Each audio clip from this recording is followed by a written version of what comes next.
2200年前，西西里岛东南端叙拉古城外蜿蜒的沙滩上，给我一个支点翘起地球的阿基米德，以这样的方式思考着他想描绘的世界。眼前的沙滩，天下所有沙漠中的沙粒，能不能用一个数字表达出来？他给出了这样一个表述：10的100次方。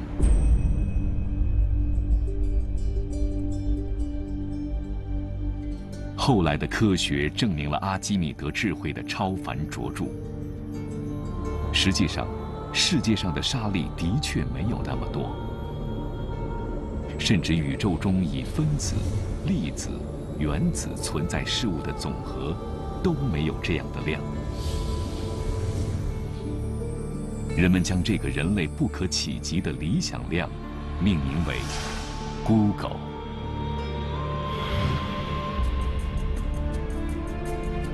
2200年后，2位斯坦福大学的年轻人产生了一个堪比阿基米德的人生理想。Google 的同音词 Google， 在汉语中被翻译为谷歌。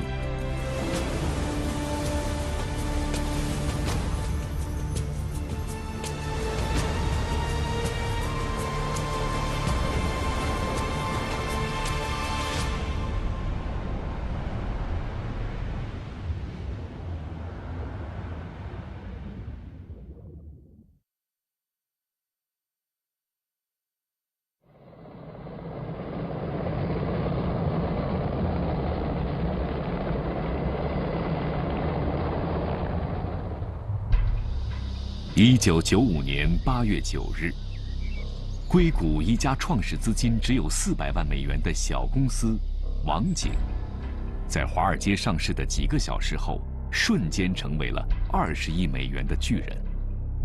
At 11 a.m. this morning, Netscape stock went public and Wall Street went bonkers. 头天夜里工作到凌晨3点，年仅24岁的公司创始人马克·安德森，在睡梦中便轻而易举地完成了从普通人到千万富翁的人生转变。当天，见证过人类100年发展历程的《华尔街日报》评论道：“通用动力公司花了43年才使市值达到27亿美元，而网景只用了1分钟。”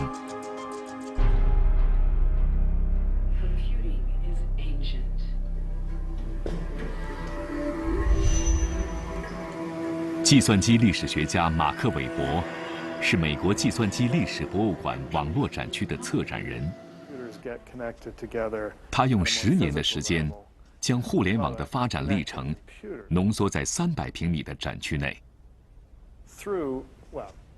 网景公司的图形浏览器被安放在展区里的显要位置。The Netscape IPO was this kind of proof that you really could be taken seriously by the business world with a web-based product. And that was, in a sense, the beginning of the dot-com boom. 网景浏览器出现之前，只有文字的浏览器界面，枯燥乏味，操作指令难以记忆。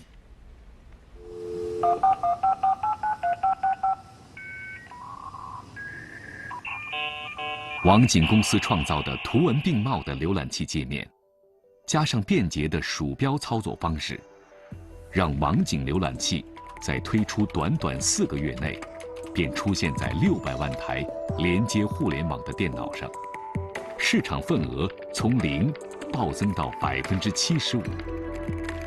人类历史上，没有任何一样商品或服务拥有如此快速的普及速度。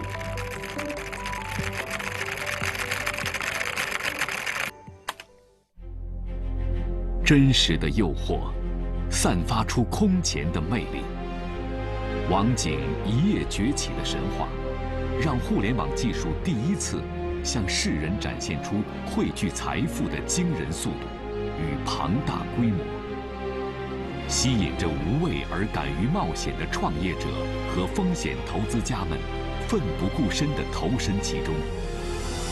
一个千帆竞渡、万马奔腾的新时代拉开了帷幕。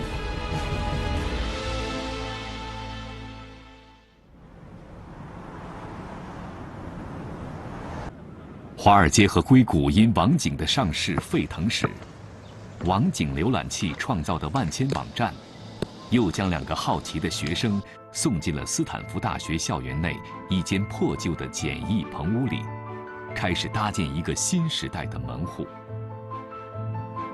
搜索引擎广泛运用前，人们很难在网络中快速准确地寻找到信息。大量隐藏在网络深处的网站，让杨致远和大卫·费罗找到了新时代的乐趣，互相攀比着寻找有趣的网站，发现新大陆般的成就感，让他们乐此不疲。So what David and I thought would be interesting was to create a directory like a Yellow Pages for the internet. We would collect all the websites. We would ask people around the world to submit their website to us and give us a description. We would create a categorization, categories and pieces of the directory, and we would put it on our research computers. 2个年轻人的目录，让人们能够轻易地寻找到需要的信息。受益者的喝彩声通过网线从4面8方涌来，不断刺激着他们完善目录。1994年秋天，全球联网计算机不超过1000万台。这座棚屋里的网站日访问量突破100万。We were able to have great servers and great machines and great networking to get Yahoo off the ground, and obviously that's a very important element. We're not using any of our own research for it, but because it was a hobby, but still it was. But Stanford played a founding role in getting Yahoo off the ground. 兴趣是创造的母亲。互联网的出现，让普通人的兴趣与卓越和辉煌之间再没有沟壑与围墙。在很长一段时间里，爱好者们的灵机一动，修筑了互联网通往天下的万千路径。软件工程师雷·汤姆林森试图通过网络与朋友隔空聊天，于是，世界第一封电子邮件诞生了。热恋中的皮埃尔·奥米迪亚，为了帮助女友实现搜集天下糖果盒的愿望，于是世界上第一家拍卖网站易贝问世了。剑桥大学实验室里的学生们想要随时关注楼下的咖啡壶里是否还有剩余的咖啡，于是世界第一个网络摄像头出现了。And really what they wanted to do was just do something cool. They just wanted to produce something that was unique and they could show to their friends, and their friends would say, wow, that's amazing. I can't believe you built that. And then someone would come along and say, well, I built something that's going to fit with that. And then suddenly you had all this innovation happening at a very grassroots level. 不愿如蒲公英般飘散的年轻人的念头，一旦凝固下来，往往就成长为全球创新园地里的参天大树。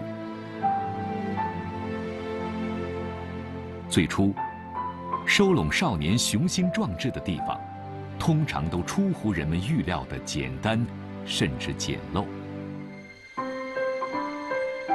因此，这里还诞生了所谓的车库文化，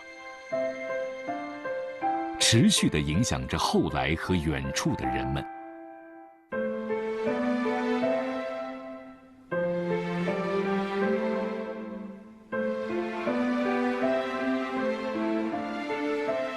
这些简陋的车库和出租屋，数十年来总是涌动着旺盛的雄心，总是不断地向世人讲述着成功或失败的不同故事，但有一点是共同的，他们规律性地散布着，围绕着同一个中心，那是他们共同的母体——斯坦福大学。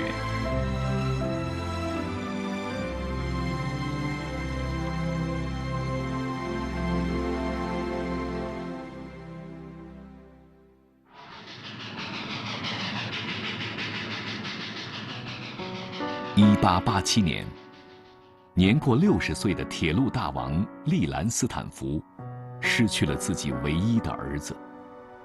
他和妻子出资2000万美元，在加州一个名叫帕洛奥托的小镇上，买下相当于2个澳门大小的牧场，修建了一座以儿子名字命名的大学——小利兰斯坦福大学。为了防止身后的岁月干扰他办学的纯粹意图，利兰斯坦福留下遗嘱：学校的土地不得出售。这样一个立足于高尚和永恒的动机，却孕育了世界上第一个高校工业园区。20世纪50年代，被称为乡村大学的斯坦福试图全面提升教学品质的时候，遇到了资金困难。当时的副校长费雷德里克·特曼决定将学校空余的土地出租。于是，一个由研究所、实验室、办公楼为主体的工业园区破土动工。斯坦福提供的诱惑是充满魅力的，入驻企业的员工将在斯坦福获得培训机会。1955年，以惠普为首的7家高科技公司入驻斯坦福工业园。到1980年，整个研究区的265公顷土地被90家公司的25万名员工占据。伴随着斯坦福工业园区的土地全部租空，更多的新兴企业开始围绕工业园区的周围建设办公楼和厂房。一个被人们称为硅谷的高科技产业聚集地形成了。I understand that Stanford says that there are something like 29,000 active companies today. They didn't invent a lot of the things, but they created the environment, they trained people, and people would take these ideas and go out and turn them into companies. A lot of the best engineers in the world were, and the infrastructure for creating a company. The venture capitalists, the sort of legal help, just even doing something as simple as finding a landlord who's willing to give you space can be very difficult in a lot of parts of the world. But in Silicon Valley, landlords are prepared to rent space to startups. 今天，在这个不到美国国土面积1/1000的狭长地带上，吸引了来自世界各国科技人员多达100万，近1000名美国科学院院士在这里任职，其中包括近100名诺贝尔奖、图灵奖和香农奖的获奖者。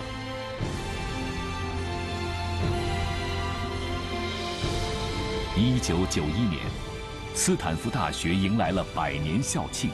仅在这一天，从这里走出的校友向学校捐款，总计120亿美元。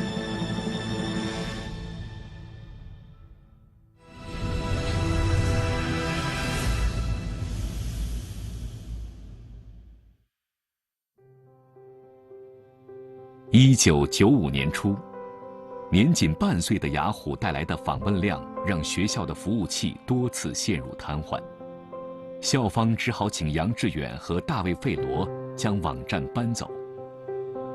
当学校已经不能容纳他们的即兴创作时，2位年轻人共同决定暂时放弃学业，守护他们异想天开的免费服务。当然，2位穷青年并非破釜沉舟，与斯坦福大学一墙之隔的沙丘路，似乎期待着他们的拜访。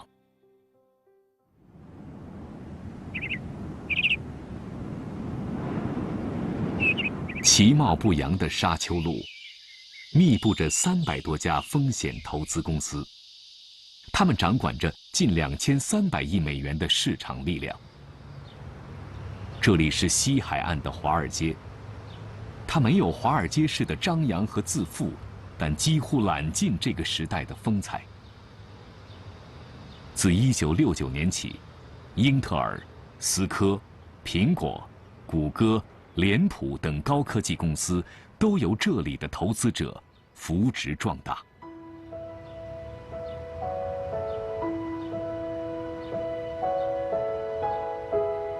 沙丘路3000号，迄今为止最大、最成功的风险投资公司红杉资本，便坐落在这里。1995年春天，被誉为风投之王的投资家麦克莫里兹，慕名走进了杨致远和大卫费罗那间破旧的棚屋。The interiors of the trailer were perhaps what you'd expect if you went into the bedrooms of a pair of teenagers. We tried to clean up for him, but even then it was still a mess. You know, walk in, there was sleeping bags and pizza boxes, and I'm sure doesn't look very clean. Who had nothing on their minds other than their particular fixation and hobby, which for Jerry and David was creating Yahoo and the directory, and the most comprehensive directory service on the internet. 当然，莫里兹此行的目的不是为了寻找感动，他的目的很单纯，那就是财富。It wasn't clear whether or not it was going to be immensely popular. It was clear that at the time, and if we could hold on to it, it was a very strategically positioned company. 1个月后，红杉资本做出决定，打破从未向免费模式投资的先例，以100万美元的投资换取了这家小公司25%的股份。只拥有几台旧电脑的杨致远和大卫费罗，凭借着他们的智慧，获得了大部分的股份。这样的持股比例，意在让2位囊中羞涩却大脑活跃的年轻人，继续掌握公司的决策权。known, right? Nobody really knew what the business was going to look like. So he took a bet, and we obviously bet with our own sweat equity and bet our own entrepreneurship. So, but it was very much I don't want to say standard, but it was something that I think it was fair for everybody. 面对与工业时代完全不同的互联网行业，资本开始出让权力。互联网在极短的时间里，教导美国社会接受了这样的新观念：个人智慧与巨量资本有同等甚至更高的地位。精明的风险投资家们以这样的眼光和奋不顾身的金钱，把这些饱含激情和浪漫的孩子们从车库里拽出来，送进了殿堂。一个不可思议的智慧价值时代同时到来。We celebrate being able to build things in Silicon Valley. You don't ask the question of, who someone's father is. You don't ask the question of how much money do they have in the bank, unless it's a question of are they financing their own business. You ask the question of what can they do, what can they build, and how good are they at it? And if they're good at it, then you want to know them, you want to work with them. 被雅虎所吸引的，不仅是几公里外的红杉资本，远在日本的投资人孙正义，隔着太平洋，也嗅到了这股互联网所汇聚出的财富味道。他先后2次专程光临雅虎，用1亿美元的投资换取了尚未盈利的雅虎38%的股份，美国投资界一片哗然。仅仅2个月后，孙正义的莽撞却迅速被市场奉为跨时代的精明。1996年4月12日，雅虎上市孙正义仅仅售出了2%的股票，就成功套现4亿美元。如果他将所有股票卖出，将获得75亿美元的回报。整个美国沸腾了，杨致远和大卫·费罗成为各大媒体的座上宾。镁光灯下，亿万富翁杨致远的华裔身份，让他成为了新美国梦的特殊象征，点燃了千万创业者的激情。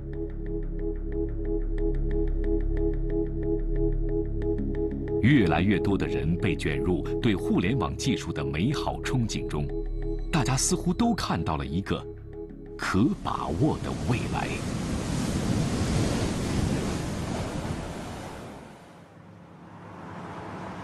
斯坦福大学棕榈大道正前方的大学街，被当地人称为“梦想大街”。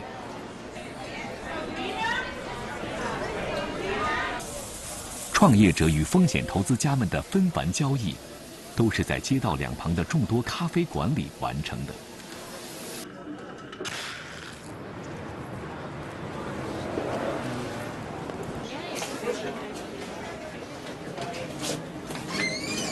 Beautiful customers. 在人来人往、流动频繁的硅谷寻梦地，上世纪70年代，来自意大利的风险投资人兰扎，是少有的硅谷40多年历史的完整见证人。他开办了这家威尼斯人咖啡馆，既作为他的副业，又作为众多投资伙伴的活动场所。You know, there is a misconception here that is drive toward money. I think it's vilifying the drive. It's the drive toward signing a success. All I'm putting in is money. What you're putting in is life. So from my point of view, my risk, people think I'm risking, you're not. I'm risking nothing. You cannot make up for what you're risking. 互联网在极短时间里所创造的一个接一个的商业传奇，点燃了网络所能够触及到的每一个角落。当然，渴望利润的风投，绝不仅仅将他的视线局限在硅谷，整个美国乃至全球，都在他们的视野中。1996年11月，美国麻省理工学院毕业的张朝阳，怀揣着从硅谷获得的22.5万美元的风险投资，在大洋彼岸的中国，开通了一家与雅虎十分相似的网站——搜狐。而这笔投资，也让广大的中国人真切感受到风投的力量。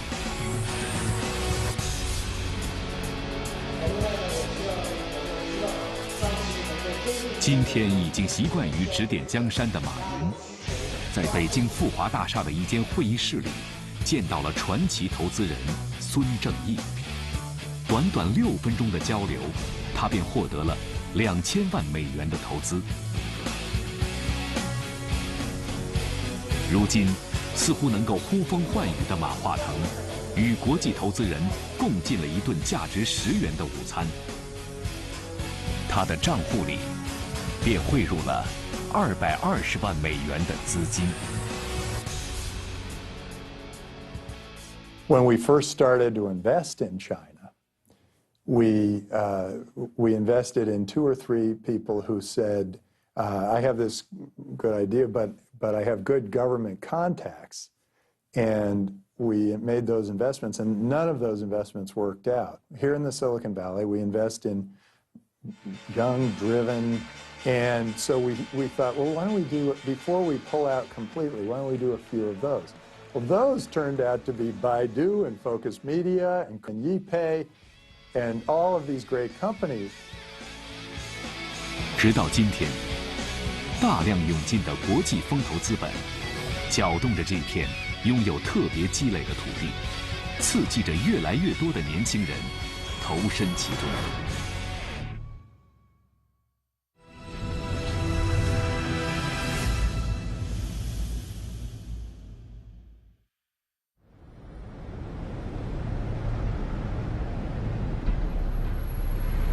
90年代末的硅谷，无论是在校的或者刚毕业的学生，只要你拥有一个关于互联网的创意，你就能轻松地凭借一份简单的企划书获得可观的投资。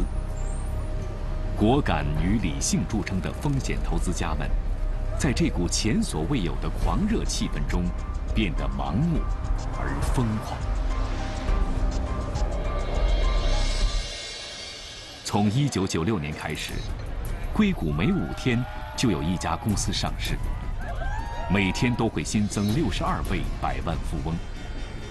据美国风险投资协会统计，1996年，互联网产业的投资额占当年风险资本总额的60%。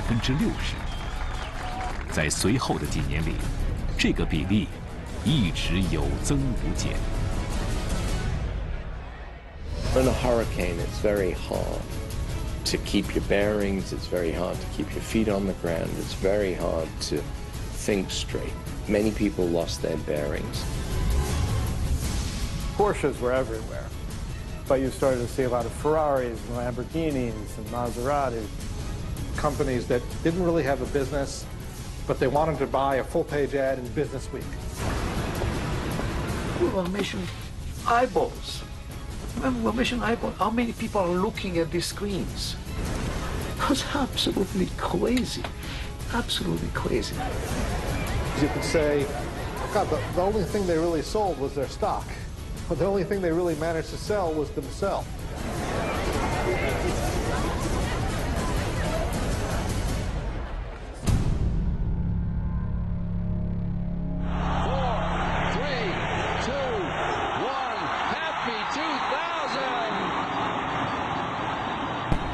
...2000年，全世界兴奋地庆祝着新千年的到来。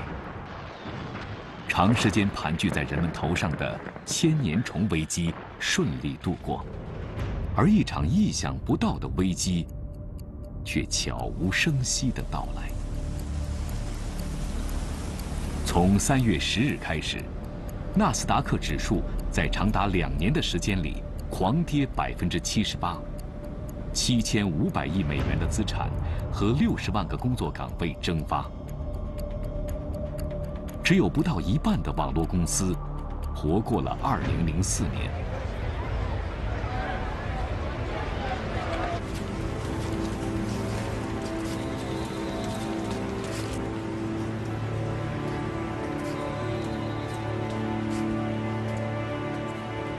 University Avenue was kind of ground zero on the other end when the crash came, and it very quickly became much emptier and a much sadder place.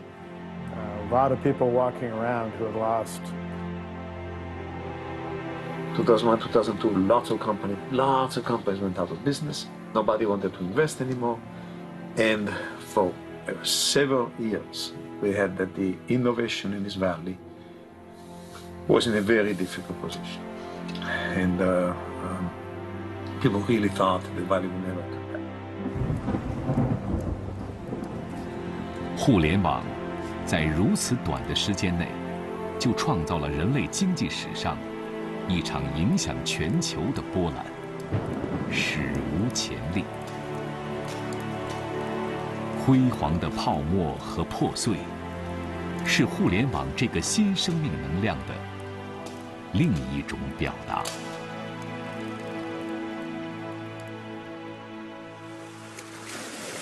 互联网泡沫的崩溃，在全社会中激起了内容丰富的反思。比如说，很多人认为这种危机性，恰恰是市场经济调整的必要，恰恰是优胜劣汰的必然。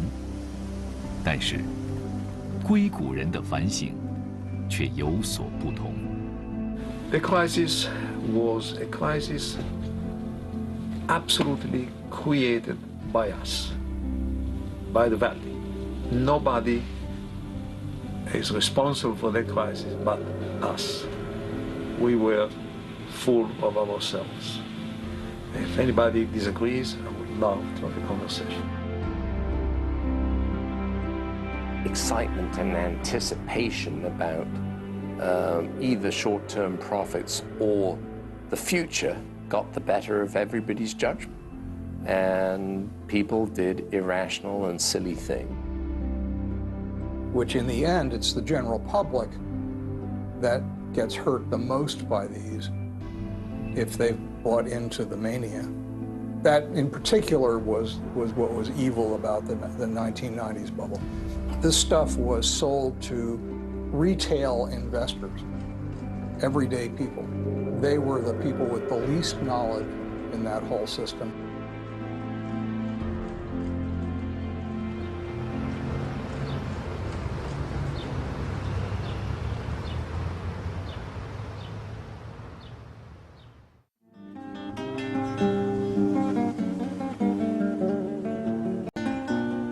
《纳斯达克的迅速下跌，也许暂时终止了网络公司上市融资的进程，企业的破产也浇灭了风险投资的热情。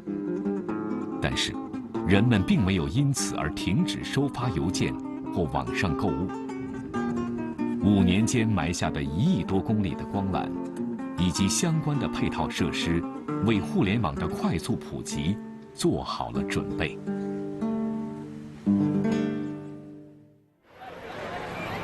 从1995年到2003年，世界范围内的上网人数从2000万人增加到5亿人。在倒闭和破碎声中，互联网继续在成长和运行着。那些真正的创业者仍然在耕耘着，在收编着队伍，在积蓄着力量。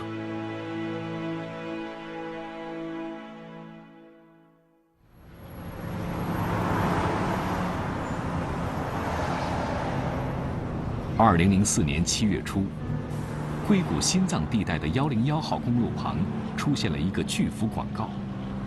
只有学习过高等数学的人，才能看懂那是一道复杂的数学题。一些好奇的人解开难题，答案是一个网址。登录网站后，会看到一系列难度递增的数学题。最终，7500人来到了数学迷宫的出口。他们看到的是谷歌公司的招聘广告。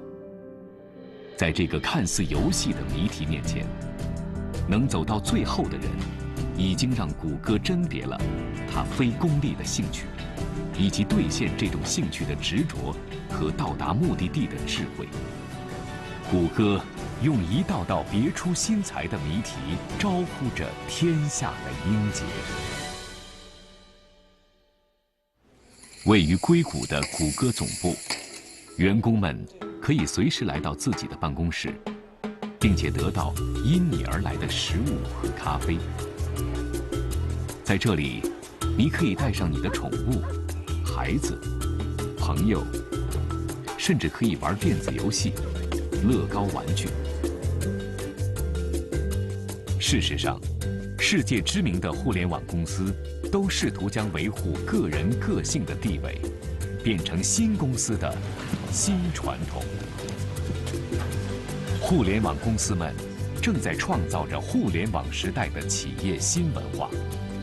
这里没有强制的权利，没有明确的支配者，所有人都是服务者和创造者。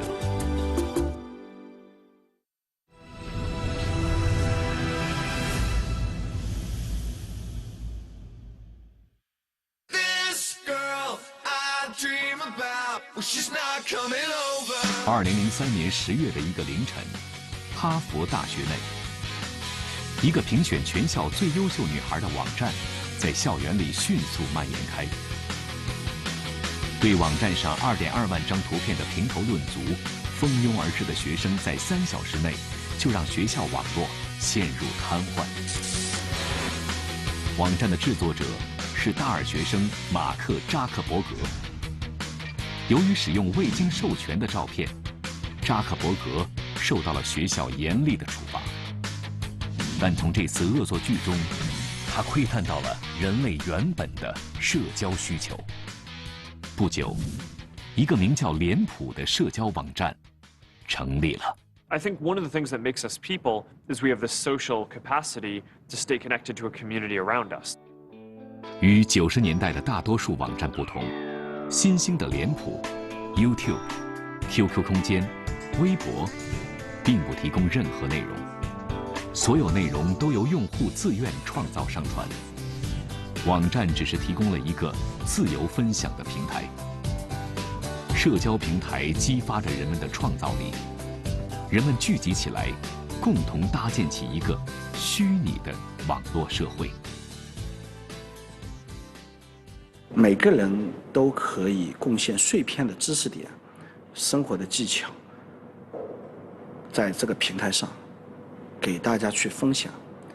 他在贡献的过程中是独立思考的，他是鼓励独立思考的。这个意义就是互联网的核心价值所在。分享只是网络平台的初始阶段，创造的新时代随即而来。Right now, social networks are closed platforms. And today, we're going to end that.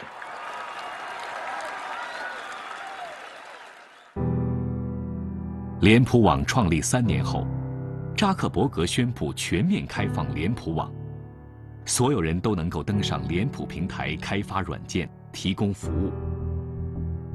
不久后，脸谱上出现了游戏、娱乐、工作、资讯等各类服务，而所有的服务都是由世界各地的脸谱用户开发上传的。到2009年，来自180个国家、超过100万的开发人员为脸谱网用户提供了52000个应用程序。自此，脸谱网的辉煌不再属于脸谱网，而属于脸谱网身后数以亿计的网民们。主角是每一个参与其中的普通人。It seems like there's more and more apps that are getting built every day. There are more people who are going into fields like engineering and science and math, and there are more companies that are being formed than ever. There are more valuable companies that are growing to a large scale. So I think that, now, for the first time ever, a student in a dorm room somewhere has the ability to build something that has a lot of infrastructure where they can then reach, 1 million, 10 million, 100 million people and improve those people's lives, and that's never been possible before. 如今，社交网站已经吸引了全球数量最大的网络用户，同时越来越多的平台类网站开始出现，已经成功的互联网企业也纷纷向全球开发者开放自己的平台，一个全人类参与、全人类分享的网络生态环境逐渐形成。每个人都有他的独特性，这个独特性都可能通过互联网的平台巨大的放大，使得他获得成功。这是一个呼唤创意、呼唤优秀、多姿多彩的时代，是一个天生我材必有用的时代。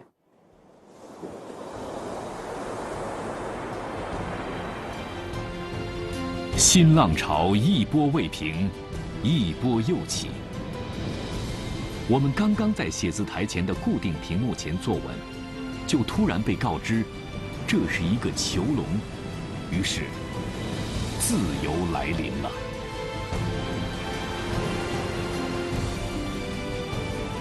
2007年 ，iPhone 手机的问世，让长久以来被网线所束缚的互联网获得了新的自由。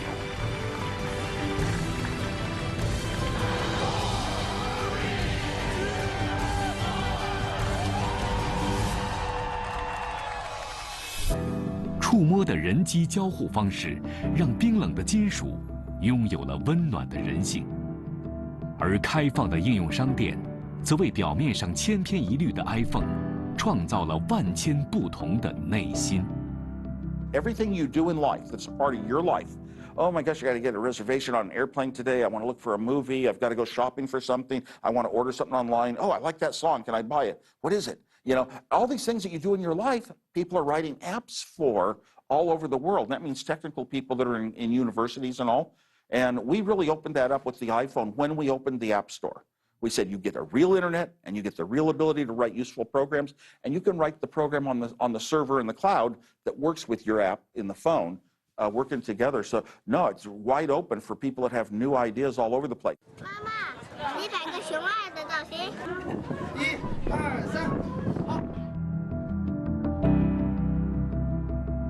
你在何处，你都在网上。你孤身一人，你依然在世界之中。笼罩全球的互联网，轻便地伴随着每一个自由的个人。移动起来的，就是不可估量的需求、智慧和创造。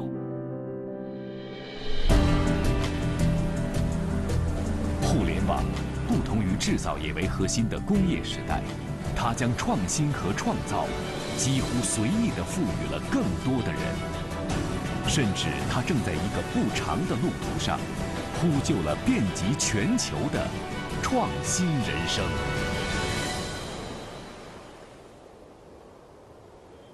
1996年，2位年轻的斯坦福大学博士生拜访杨致远和大卫·费罗，希望正如日中天的雅虎收购他们开发的一项网络搜索技术。这个请求在简短交谈后被拒绝了。临别时，依然年轻的大卫·费罗善意地鼓励道：“年轻人，如果你们对自己这项技术真的有信心，那就去创业吧。”不久后，一家日后成为全球最大搜索引擎的公司诞生了。And so I think it's very wise for large companies to feel that industries transform at a faster and faster pace. So the question for us as individuals is, how do we have a successful career within that sort of environment? And the answer is to adapt to the future. You have to keep thinking about, like, okay, how is the world changing and how do I adapt and innovate in order to get to that world? 这个年仅30岁的华裔美国人，在硅谷人生中成就显赫。曾就职PayPal脸谱网的他，在出售自己所创办的 YouTube 时，一次性获得了上亿美元。不幸的是，他因身患脑瘤，晕倒在旅途中的候机厅。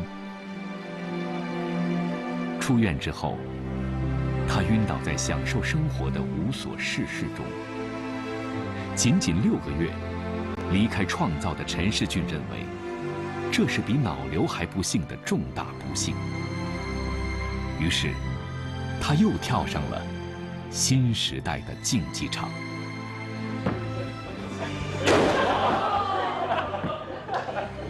It actually turned out to be success is much more than that, I think. And I could have died, and that life is not forever, and to at least try to pull that trigger to create something. There's nothing as satisfactory as just putting the risk involved, putting your energy, investing your nights and weekends into something.